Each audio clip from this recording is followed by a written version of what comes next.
एक दिन रुक्मणी श्री कृष्ण के लिए गर्मा गर्म पूरी लाती है और कृष्ण को खाने के लिए देती है।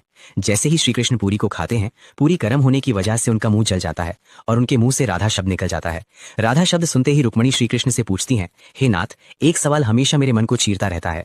मैं आपकी अर्धांगिनी हूँ और मेरे अलावा भी आपकी बहुत सारी पत्नियां हैं, फिर आप सब कुछ में राधा का नाम ही क्यों लेते हैं? और राधा है कौन? ये तो आपकी किसी पत्नी में से भी नहीं है। फिर श्री कृष्ण कहते हैं कि अभिमान करने से पहले एक बार बरसाना जाकर राधा से मिलकर तो आओ। फिर रुक्मणी बरसाना जाती है और राधा के महल के पास पहुंचती है। जैसे ही वह महल के अंदर आती है तो उन्हें बगीचे में एक लड़की दिखाई देती है। रुक्मणी उस लड़की से पूछती है, क्या तुम ही राधा हो? लेकिन लड़की बोलती है कि मैं राधा की दासी हूँ, राधा तो अपने कमरे में है।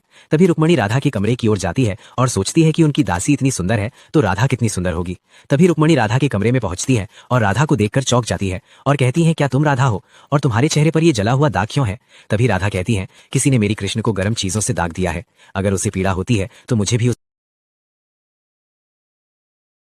एक दिन रुक्मणी श्री कृष्ण के लिए गर्मा गर्म पूरी लाती है और कृष्ण को खाने के लिए देती है। जैसे ही श्री कृष्ण पूरी को खाते हैं, पूरी गर्म होने की वजह से उनका मुंह जल जाता है और उनके मुंह से राधा शब्द निकल जाता है। राधा शब्द सुनते ही रुक्मणी श्री कृष्ण से पूछती हैं, हे नाथ, एक सवाल हमेशा मेरे मन को चीरता रहता है। मैं आपकी अर्धांगिनी हूँ और मेरे अलावा भी आपकी बहुत सारी पत्नियां हैं, फिर आप सब कुछ में राधा का नाम ही क्यों लेते हैं? और राधा है कौन? ये तो आपकी किसी पत्नी में से भी नहीं है। फिर श्री कृष्ण कहते हैं कि अभिमान करने से पहले एक बार बरसाना जाकर राधा से मिलकर तो आओ। फिर रुक्मणी बरसाना जाती है और राधा के महल के पास पहुंचती है। जैसे ही वह महल के अंदर आती है तो उन्हें बगीचे में एक लड़की दिखाई देती है। रुक्मणी उस लड़की से पूछती है, क्या तुम ही राधा हो? लेकिन लड़की बोलती है कि मैं राधा की दासी हूँ, राधा तो अपने कमरे में है।